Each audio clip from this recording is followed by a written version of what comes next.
Hello, dear friends. Welcome back to the world of books and more.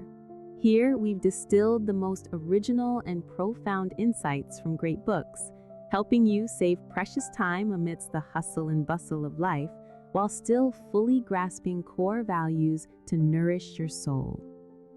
In the fast-paced rhythm of modern life, we sometimes feel lost and adrift. The external noise easily makes us forget to listen to our inner voice, forget the need to understand ourselves in order to live a mindful and meaningful life. We often carry within us dreams and cherished plans, but then hesitate to take the first step because of the fear of unfulfilled risks. Today, Books and More would like to gently place in your hands the book Don't Start When You're Hesitant by author Pat Flynn. This isn't just a dry business guide. It's more like a companion, helping you test your dreams before pouring all your energy into realizing them. Will the idea budding in your mind truly take flight or plummet the moment it leaves your grasp? How do you know if the path you choose will not only lead to success, but also align with the person and life you aspire to? And most importantly, how do you overcome the fear of failure to confidently begin? We understand that starting something new is never easy, but you know what? Hesitation can sometimes be a sign that you truly value your passion. Let these pages soothe your anxieties, inspire you, and give you the courage to fold the wings of your own paper airplane. We hope that the coming moments will bring you clarity of mind and peace of heart. Now, find yourself a comfortable seat, relax, and let's begin our journey of discovering this book with Books and More. Landing. When my son Keone turned 3 years old, I knew it was time to pass down a skill my father had taught me. I wanted to teach him the art of the paper airplane. I remember folding a crisp sheet of printer paper, building the suspense with a dramatic countdown, and launching it across the living room. It was a magnificent flight that landed smoothly on the windowsill. Naturally, Keone was eager to try. He grabbed a piece of paper and rushed through the process, crumpling it into a tight ball rather than folding it with care. When he threw it, it crashed instantly at his feet. He immediately gave up, declaring he did not like paper airplanes anymore. I could not let his aviation career end there. I asked him why he thought mine flew and his did not. He realized mine had wings. So we sat down together and I helped him fold the wings properly. When he threw it again, it soared across the room. We cheered and high-fived because that success was not luck. It happened because he finally slowed down to fold the necessary wings. If you have picked up this book, you likely have a business idea you want to launch, and you want to avoid crashing. I am here to help you build your wings. I know what it is like to start something new. Back in 2008, I was laid off from my job as an architect. I turned that crisis into an opportunity by building an online business that eventually gave me the freedom to spend every day with my family. However, I know the runway is not always clear. You might be overwhelmed by information or afraid of wasting time and money on the wrong idea. You might be tempted to rush forward like my son did. But speed is only useful if you are going in the right direction. I wrote this book to help you visualize your flight path before you take off. We need to determine if your idea has wings. We need to know if it will fly in the market you want to serve and if it will actually support the life you want to live. My son loves the TV show Mythbusters, where they use science to test urban legends. Business ideas are a lot like those myths. We often assume they will work, but we need to test those assumptions with data to avoid disaster. We're going to take your big idea and apply it to a small, controlled environment to see exactly what happens. Thinking about an idea is easy, but action is what matters. You might have 1,000 ideas scribbled in notebooks, but fear or uncertainty keeps you from starting. The surest way to predict the future is to do nothing, because then you get nothing. This book is a series of tests designed to validate your idea. You cannot fail these tests because the goal is simply to find the truth. If an idea is not viable, finding out now saves you years of heartache. If it is viable, you will move forward with the confidence to succeed. We're going to check your mission alignment, refine your concept, research the market, and validate the idea with real customers. It is time to see if your idea can fly. Part 1. Before you begin your journey.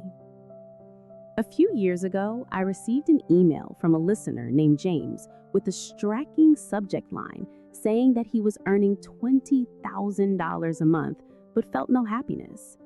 James shared this with me like a close friend, even though we had never met. He confessed that before starting his company, that amount of money seemed like a pipe dream. But when the dream came true, he realized he hadn't thought things through and that there were more valuable things in life than making money. He admitted that he acted without a plan, just like when he started his business. James's story isn't uncommon in my conversations with entrepreneurs at seminars or over at hotel bars.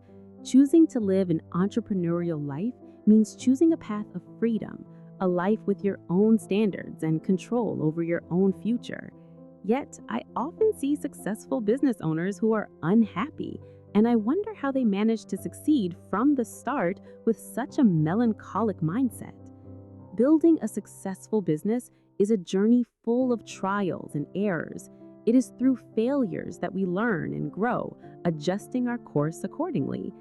Failure means missing our target, but it doesn't mean the end of our lives. It's just a sign that we've reached a new beginning. However, it's important to remember that building a successful business doesn't equate to building a successful life. As the entrepreneurial spirit becomes increasingly popular, many people quit their current jobs to start a better life without thoroughly considering what a better life actually entails. Not all businesses are created equal, and not all ideas should be pursued by the same people who conceived them. An idea only deserves further development if it aligns with your lifestyle goals. The goal of the mission design phase is to understand your goals across all areas of your life and determine whether the idea aligns with them, because the success of an idea in the market is meaningless if you can't first assess how it supports you. Ignoring this phase is why people like James struggle even after achieving financial success. Building a business takes time, so why waste time on something you might regret later? The truth is, if you're not passionate about what you're doing, your energy will eventually run out. But when you clearly understand your goals and motivations and are certain that your ideas align with your life's purpose, you'll be more enthusiastic and resilient in the face of the storms of your business journey. We won't rush into the details of your business idea or worry if you don't know everything about it yet, because we're looking for red flags or clear points of discontinuity between your idea and the ideal person you want to become. The task design section includes several thought experiments and exercises to help you think about the future and test whether your idea will support or hinder your desired life. Look at how NASA works. They never undertake a mission just because it sounds good. Every space launch has a specific goal, and they spend a lot of time planning and considering the suitability of each proposed idea against the overall mission. Even if you're not flying to the moon or Mars, you'll still invest a lot of time and effort into what you're about to do. If you discover that your business idea doesn't align with your overall mission, it's easy to decide to abandon it. After doing these tests, you might realize that the idea perfectly aligns with your desired future vision to continue developing. Or if you find that the idea isn't a good fit, you'll feel relieved to realize it now instead of several years later, allowing you to start over with a different idea. Part 2. Development Laboratory. Back in 11th grade, I was caught up in the business card trend even though I had no business. My friends and I excitedly designed cards with our names and pager numbers, feeling professional even though we had nothing to sell or offer. I'm telling this funny story because I still see many entrepreneurs making the same mistake today. We're often attracted to superficial things like logo design, website creation, or business naming because they provide instant excitement. However, if you don't thoroughly understand what your idea is, who it's for, and what makes it different, investing in branding at this point is premature and wasteful. We need a shift in mindset. Instead of focusing on appearances, let's step into the lab and mold our initial raw ideas into a clear and structured form. To do that, the first tool I want to introduce is mind mapping. Our brains are constantly working with dozens of overlapping thoughts, and if we don't record them, we'll miss crucial insights. Mind mapping helps transform intangible thoughts into something tangible that the naked eye can see. The most important principle when doing this is not to overthink. You need to separate the creative brain from the editing brain. For the first 10 minutes, let all ideas flow onto paper or the computer screen without judgment, without editing, without worrying about right or wrong. Just scoop sand into the bucket first, and we'll build the castle later. After exhausting all other thoughts, we then begin to organize, group, and prune the unnecessary branches that don't serve the core objective. The end result is that you will see your idea emerge more authentically and vividly than ever before. However, having a detailed mind map is not enough to effectively communicate with the world. I recall a painful lesson from my former boss at the architectural firm, a strict man who terrified me but taught me the most valuable communication skill. He required me to answer every question in a single sentence. That pressure forced me to get straight to the point and eliminate unnecessary details. We will apply that rule to your ideas through a translation exercise.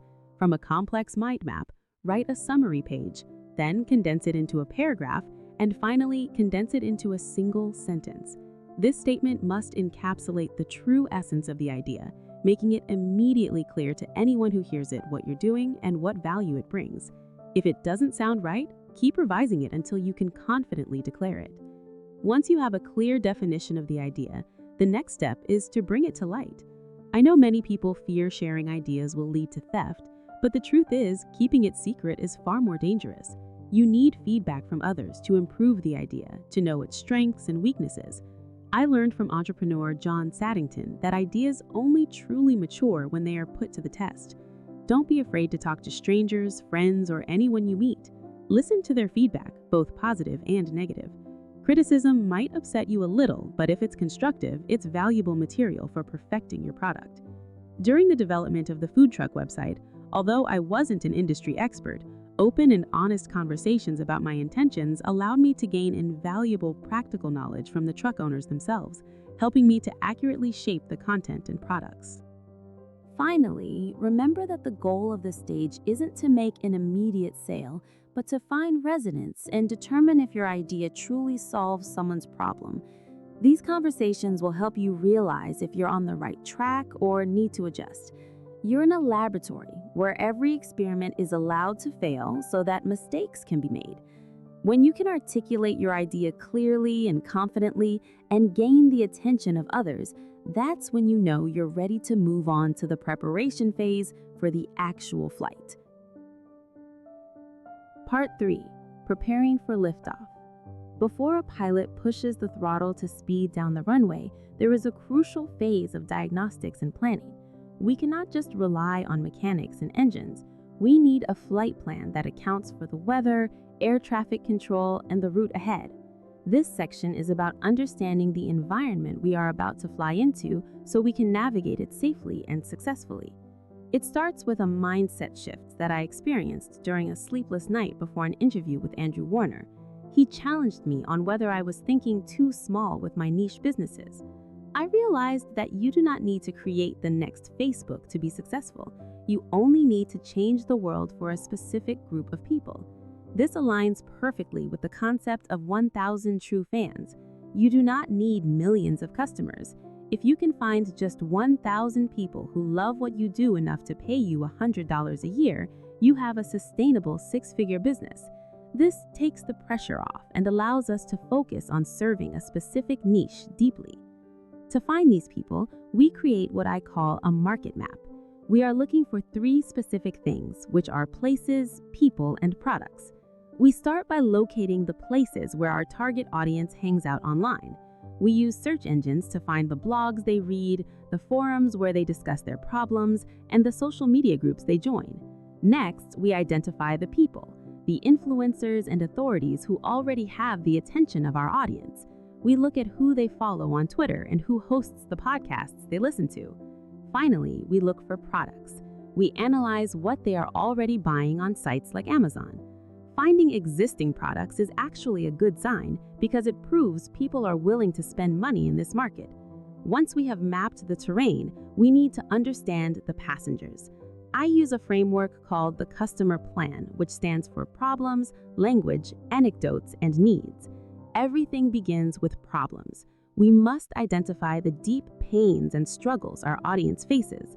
The best way to do this is through direct conversations, but we can also find this data by searching for specific phrases in forums and reviews. Next is language. We need to learn how our customers talk so we can speak to them in a way that resonates. We look for the specific questions they ask and the complaints they have about existing solutions. I love reading 2- and 3-star reviews on Amazon for this because they are often the most honest and constructive. Then we look for anecdotes. These are the stories people tell about their experiences. Finding a great story helps us empathize with the customer on a human level. Finally, we identify their needs. This is not the product yet, but rather what is required to solve their problem. All of this research leads us to the elixir. This is the potential solution or product that we believe will cure the customer's pain. We look at the problems we discovered and brainstorm the best possible remedy for them. By basing our solution on actual data and verified struggles, we eliminate the guesswork. We are not just hoping people will want what we create. We are designing a solution specifically tailored to what they have told us they need. This preparation gives us the confidence to move forward, knowing that our flight plan is solid and our destination is clear. Part 4. The Flight Simulator. I still remember watching the movie Apollo 13 when I was a kid. It was not just the drama in space that captivated me, but the scenes on the ground where the engineers used flight simulators to figure out how to bring the astronauts home. That simulator was the silent hero because it allowed them to test solutions safely before implementing them in a life or death situation. This section of our journey is your flight simulator. We are going to validate your business idea on a small scale to ensure it will fly before you commit all your resources to the real launch. One of the most important lessons I ever learned came from my mother, who taught me that seeing is believing. In the world of business, this translates to a simple truth, which is that you cannot trust what people say they will do. You can only trust their actions. People might tell you they love your idea just to be nice, but the only vote that counts is the one they cast with their wallet. I made the mistake early in my career of building a software plugin in secret, spending thousands of dollars only to find out nobody wanted it. We're going to avoid that by pre-selling and validating through transactions. The method we use to do this involves 4 distinct movements. First, we have to get in front of your potential customers. If you do not have an audience yet, you can find them in forums or through targeted advertising. Once you are in front of them, you need to get them to raise their hands. We are not trying to sell to everyone, just the specific people who feel the pain you are trying to cure. After identifying these interested people, you interact with them and share your proposed solution. You do not need a finished product, just a clear concept or a prototype. The final and most crucial step is asking for the transaction. This is where the rubber meets the road. You ask them to pay for the solution before it is fully built. This might feel uncomfortable, but it is the only way to know for sure if you have a viable business. If they pay you, then you have the green light and the funding to build it. If they do not pay you, you have saved yourself months or years of wasted effort. This concept of pre-selling was popularized by Tim Ferriss, and it is the ultimate litmus test for any entrepreneur. I have seen this work time and time again with real people. Take Joey Kornman, for example, who wanted to teach motion graphics. Instead of spending months building a course, he hosted a webinar and pitched a rough version of the curriculum. He asked people to pay to be part of a beta group, and he sold out his spots immediately, giving him both the cash and the confidence to build the real thing. Then there's Brian Harris, who validated a video production course by messaging a small group of interested people on Facebook and offering a pre-order discount. He secured enough sales in 48 hours to validate his new business direction. It works for software too, like when Jennifer Barcelos validated her idea for a yoga studio management platform. She did not write code. She picked up the phone and called studio owners. She listened to their problems and pitched her solution, and one owner sent her a check for over $1,000 right then and there. That check was proof of a desperate need. Even physical products can be tested this way, like when Noah Kagan challenged himself to start a beef jerky subscription business in 24 hours. He did not buy inventory first. He called people and collected money for orders, proving the demand existed before spending a dime. Whether you are selling a service, a physical product, or a digital course, the principle remains the same. You must enter the flight simulator and test your assumptions against reality. You need to validate your idea by getting money in the hand or a firm commitment. This process transforms the terrifying leap of entrepreneurship into a calculated, manageable step. By the time you're ready for the real launch, you will not be guessing. You will know that your idea has wings because you've already seen it fly in the simulator. Part 5. Ready for takeoff. I am incredibly proud of you. You have taken action and made strong decisions like a boss. You understand your target market better than they understand themselves. You have stepped out of your comfort zone and moved forward even without knowing exactly what was waiting for you. You have direction and the confidence to follow through. You are ready to launch. The worst thing you could do right now is stop. You have momentum in your hands, so you must use it. That means knowing what to do next and acting to make it a reality. You have served a small sample of your target market, and now the rest of the market is waiting for you. It is time to scale up, but you must take it one step at a time. Before you launch any object into space, NASA displays a countdown clock. During that countdown, a specific series of events takes place to ensure everything is ready for the mission. In these final moments, I want to share 5 final thoughts as you step into this next level of entrepreneurship. First, you must break down the work and celebrate small wins along the way. Building a successful business is not a small task. It is easy to feel the weight you place on your own shoulders because people like you and me are ambitious. We have big visions. I know this feeling well because it is exactly how I felt when I started writing this book. It was a massive project, and I was obsessed with making it the best resource possible. I got stuck until my friend Azul gave me advice to break the book down into smaller chunks, like blog posts. Suddenly, it was manageable. Just like raising a child, we celebrate every small milestone, like the first smile or the first step. As an entrepreneur, you must think big, but aim for those small, reachable milestones and celebrate them, or else you might go crazy. You also need support. Behind every successful entrepreneur is a shadow of people adding value to their life. You do not need to hire a staff immediately, but you need a support system. When I started in 2008, my wife, April, was my first cheerleader. Encouragement from loved ones is valuable, but I know it is not always available. If your family does not understand your drive, stop trying to convince them and just share your honest reasons why. If that does not work, avoid talking about business to keep the peace, and instead work to achieve small wins you can share later. Regardless of family support, you need a tribe. I am a huge fan of mastermind groups where people help each other achieve goals. Jim Rohn said you are the average of the 5 people you spend the most time with, so surround yourself with smart and ambitious people. Connect with other entrepreneurs formally and consistently to learn and hold each other accountable. Next, you must treat your customers like gold. Your customers and subscribers are the lifeblood of your business. When you focus on building ideas, it is easy to forget that there are real people behind the numbers. Realize that a subscriber is a human being. When you are small, you have an advantage. You can do things that do not scale. You can have personal interactions. You can look after your customers and surprise them with memorable experiences. Income is a byproduct of how well you serve your audience, so never let those opportunities slip away to connect with them and serve them better. You must also remember your motivation. Why did you decide to become an entrepreneur? We found your motivation back in the mission design section of this journey. Can you remember what you wrote in those 4 quadrants during the airport test? To prove how important it is to remind yourself why you act, Go find that paper airplane you folded earlier. Open it up. I bet you forgot some of the things written inside. Knowing what to do is important, but remembering why you are doing it is even more vital. Keep that plane nearby as a reminder that everything starts with you. Finally, enjoy every minute of it. The road of business is bumpy and full of obstacles, but the profession chose you just as you chose it. Spread your wings and fly. I am honored to have been part of your journey. Let's finish strong.